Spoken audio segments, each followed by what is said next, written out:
Hey everyone, this is Jace bringing you another Ever Crisis video. This time I'm going to be showing you my guide for very hard Bahamut. You can see that my team is all level 65. I like to level my main team up to 65 as soon as the cap is unlocked. And then for the other characters, I'll bring them up to 62 and let them get the rest of the way through just, like weapon grind quests or whatever. Wow, this is a strong team. I did not realize this team had gotten so strong. Sephiroth is going to be one of our main DPS. Matt's going to be DPSing as well. Aerith is going to be pretty much all healing this time around. You can see that I brought Shiva Summon on Sephiroth, Hellfire on Aerith because I'm not going to use Seal Evil for this. Hellfire is going to deal more damage. And then on Matt, we've actually brought his gigantic shield limit break. And I'll go into why we've brought that in just a couple of minutes. But this fight, keep in mind this fight is permanent content. This team is pretty strong, but eventually your team is going to be this strong as well if it isn't already. I'm a day 1 player, and I level up to 65, so of course I'm going to be pretty strong. Looking at Sephiroth, 80,000 combat power, oh my goodness. Looking at almost 7,000 HP, 3.2k magic attack. For his outfit, I have Kuja's attire, which if you're watching this video sometime in the future, distant future, we had a Final Fantasy IX crossover event. That's one of the outfits that was featured. HP and boost magical ability potency. I'm also using Kuja's Spirit Blade, which is also from the crossover event. This is a weapon that applies physical attack down and magical attack down at mid potency to all enemies. But unless you have it at overboost 6, it can only stay at mid. I was happy with just overboost 1. You don't have to have this weapon, you can just bring weapons that individually reduce magic attack and physical attack. I opted to bring Edge Wings because I figured out that I actually have enough ice potency that it'll deal more damage than the Shinra Blade. So you can see I have Sun Umbrella OB3, Power Soul OB1, and Aerith's Silver Staff OB4, which I have never wishlisted. But I just keep getting, and as a result, I have a lot of ice potency. So here are Sephiroth's R abilities: perfect 25 for magical ability potency, just over 55 for magic attack. Ice potency is just missing the next level by 1 point, but still, it's quite high enough that using Edge Wings main ability actually does more damage for me than using Sephiroth's Shinra Blade, which is a non-elemental weapon with the chance to crit. So that's why we're running Edge Wings. For Aerith, again, almost 7k HP. You're noticing a trend. You do need a lot of HP to survive in this fight, even with the strategy that I'm going to be employing. We're using her Chocobo suit from Halloween, but really, I'm just using it because of the HP. The magic defense is nice, but I don't really care too much about it. We're running Aerith's Chocobo staff, which is also a Halloween event, but it's just a healing stat stick, basically. Fairy Tail in the offhand for the AoE heals that we'll need. A D-Faith, a single target Kira, and the last one is actually the new Ruin, which is, it has no sigil attached, but it deals extra damage, so that Ruin is going to deal more damage than all the other Ruins that have sigils on it. For your sub-weapons, we have Glenn's Hardcore Squad OB6. It's my first OB6 weapon. Mistakes were made. Platinum Collar at OB3, Red 13's healing weapon, and then the critical threat weapon for Barret, which is HP and physical defense. Here are all of Aerith's R abilities. Level 7 heal, which I actually didn't realize we were up to until I was recording this. And Hellfire, like I mentioned earlier. For Matt, we're going to be running him as a physical DPS. Again, almost 7k HP. We're looking at 3k physical attack. For Matt's outfit, I'm running the Killer attire, which brings HP and physical attack, and looks incredible. For his limit break, I'm running Gigantic Shield. We're going to be using a little bit of a turtle strategy here. Not entirely a turtle strategy, but we're going to be tanking a few more megaflares than I think other people might have to if they have more damage than we do. This is just a Ruin stat stick. The Quake Reblow is also just for a stat stick. It has a lot of physical attack on it. And then so is this Ruin Reblow. Again, plenty of physical attack. Main hand for him is Killer Hornet. Offhand is actually Core Defender, which is an AoE magic defense up weapon. For sub-weapons, we have Zack's Iron Greatsword. It's another critical threat weapon, just in case you're looking at this video way in the future. Free weapon that we get, Mad Minute at level 90. and the last one is Lucia's Bald Eagle. Here are our abilities for Matt. Level 5 boost physical ability potency, maxed out physical attack. You love to see it. Again, I'm a day 1 player. I've been playing for a long time, so my team is pretty strong. For the strategy that we're going to be applying here, we actually don't have a ton of non-elemental damage here. So Bahamut's going to get a couple of megaflares off. We're going to be using Sephiroth's Kuja Blade to reduce the magic attack of Bahamut down to mid-tier low. And we'll also use the defate that's on Aerith when he buffs his magical attack later, just to help Sephiroth get that down. And then we're going to use shields from Matt to survive. Anyway, let's go ahead and get into the guide. While we wait for Bahamut to fly in here, if you end up liking the video and it ends up helping you, feel free to like and subscribe. It really goes a long way. Here at the beginning of the fight, the first thing that Bahamut is going to do is he's going to pick one of your party members and he's going to launch a single target physical attack at them. So the way that I'm choosing to handle this is I'm going to use the Kuja Blade ability Flare Star from Sephiroth to lower Bahamut's physical attack. And really, that's all that I'm going to do to handle this. With 7,000 HP, it's not an issue at this part of the fight to take that single target attack, at least not with the sub-weapons that I have equipped on my party.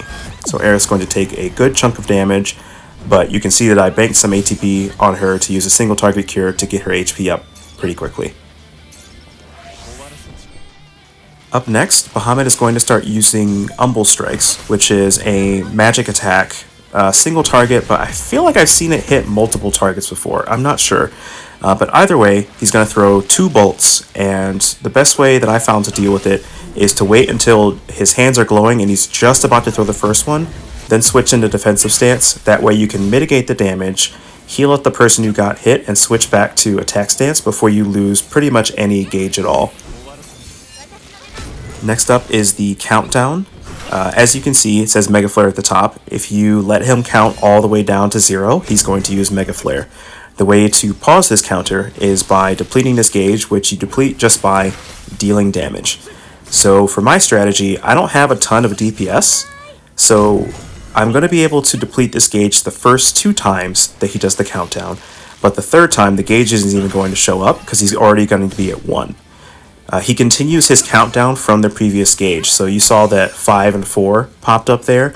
He's going to start his next gauge for me at 3. So if you don't have enough damage, he's eventually going to Mega Flare you, which is okay if you know how to deal with it. This is Flare Breath. It reduces your team's magic defense by 2 tiers. I'm going to handle that with Matt's Core Defender, which provides an AoE magic defense up at 2 tiers, so basically that mechanic has been handled. Throughout this point in the fight, he's also going to be hitting your team with spin attacks and claw swipes. These are just single target physical attacks that don't hit super hard, but you do want to just keep an eye on your HP, because if he targets the same person over and over, that person's going to be in trouble.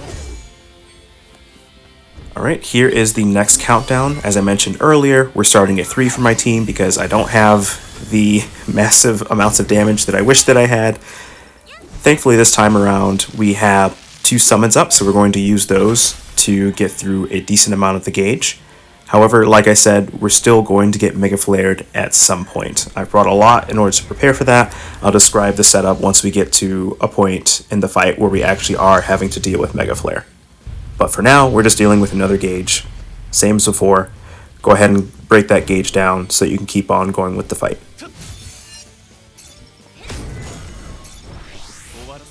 You may have noticed that I've been sitting on Matt's limit break. It's possible that I could have used it a little earlier to mitigate something, but the first thing that we're going to use it for is actually coming up. Bahamut's going to use an ability called Tail Flail. It's an AoE physical attack that's going to reduce your team's physical defense by 2 tiers. And then after he's applied this, he's going to pick somebody to use Dive Bomb on.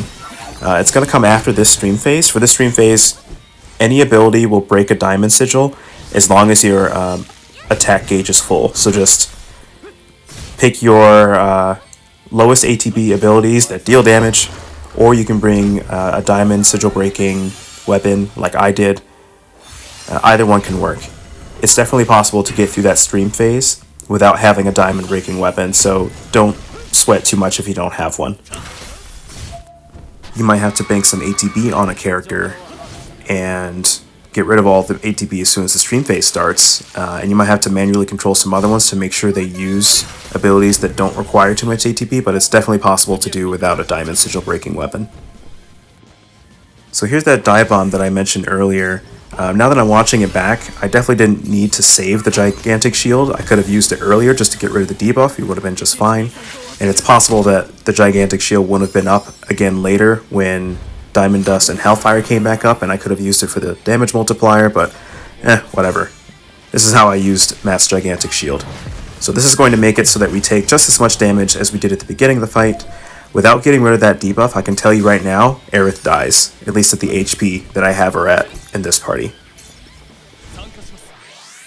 At this point in the fight, you've seen all the mechanics except for one.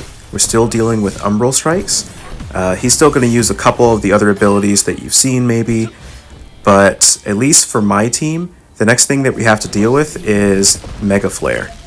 So as I mentioned earlier, my team doesn't have a ton of DPS compared to somebody who might have pulled for Zidane Sword or Amaranth's Claws during the FF9 crossover. So here's Mega Flare. He started right at 1, so not really any chance for me to deal with any gauge, which means he's absolutely going to cast it. This is a little bit more open than you might think, because just one regular cast of Mega Flare can absolutely be handled. Once he's counted down past 1, he's going to buff his magic attack to 3 tiers, and he's going to lower the magic defense of your whole party by 3 tiers. The way that we're going to deal with that on my team is I'm using Kucha's Spirit Blade to reduce his magic attack.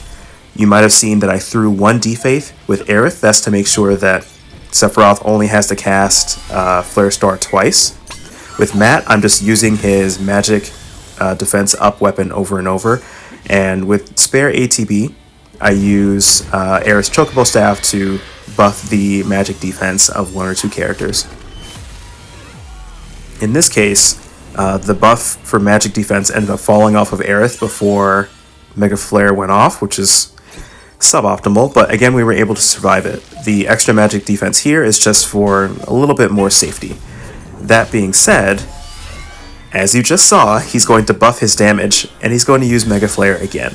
And this time, there's no gauge to allow us to stop it from being cast. So this is the point of the fight where a lot of people will treat it as a DPS race, which even in my strategy, I'm still treating it as a DPS race, but I'm doing so with the expectation that we're going to be hit by 1 more Mega Flare, and it's going to be a stronger Mega Flare than the one that we just soaked. You may have already noticed that Matt's gigantic shield is back up. That's really good because we're going to be making use of it, but we're going to be using the exact same strategy that we just employed for the first Mega Flare, except with Matt's gigantic shield, we're going to make sure that nobody's magic defense buffs fall off.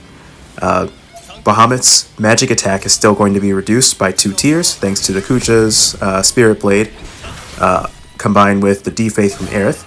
But this time, we're going to be going into this next Mega Flare with 3 tiers of magic defense up on the whole party. Now, even though I mentioned that we're going to be planning to take 1 Mega Flare, I'm still treating this as a DPS race. So in between the healing that I was doing with Aerith, I was making sure that Sephiroth and Matt were casting their damage abilities with the attack gauge absolutely maxed, so we're benefiting from that full 50% damage increase. And then once they were in their animations already, that's when I would swap over to Aerith and heal. And once everybody was topped off, I was using Ruinras on Aerith just to contribute even a little bit more DPS, as well as to charge Hellfire. Because at this point we're going to be using Hellfire, Diamond Dust, and Matt's gigantic shield all at once because we may as well for the extra damage. We're doing the same preparations that we did for the first Mega Flare that we absorbed. Just this time, we're actually going to have all the buffs that we're meant to have. May as well use the opportunity to get some extra damage in as well. Even though we're already at 3 tiers of magic defense on a couple of characters, Matt's gigantic shield is going to extend the duration of that buff to make sure we have coverage for the incoming Mega Flare. I did realize that with this team, if I changed just a couple of things, like maybe if I pushed DPS a little harder with Aerith instead of using the Chocobo staff towards the end here, maybe I could have killed him before this Mega Flare went off, but a win's a win. Let's be real. This run, I actually ended up doing more damage than the run where I actually cleared. So you're just seeing some improvements on my original clear, but that's something to think about. It's possible that you might not have to tank this extra Mega Flare, but I also wanted people to know that that is a strategy that you can employ if you have the utility to make it happen. Bahamut starts another countdown, but with this last killing slash, we're able to finish off the fight. I have no idea how much damage that next Mega Flare deals, but you can bet it's probably more than the previous one. Whenever bosses have those framed buffs and they repeat an ability that gave them those framed buffs, usually it means they're even stronger than they were before. So we're not going to mess with that. We're just going to go ahead and kill him. That's the run. If you found this run and guide to be helpful, please feel free to like and subscribe. It really goes a long way. And yeah, that's it. Good luck with all of your Bahamut farming. I personally will be waiting most likely until there's a co-op, because that's when the drop rate for the weapons gets increased, even during the solo missions. And also, usually the beginning of those co-ops events are pretty good. Anyway, thanks for watching. Hopefully it was helpful, and I'll catch you next time.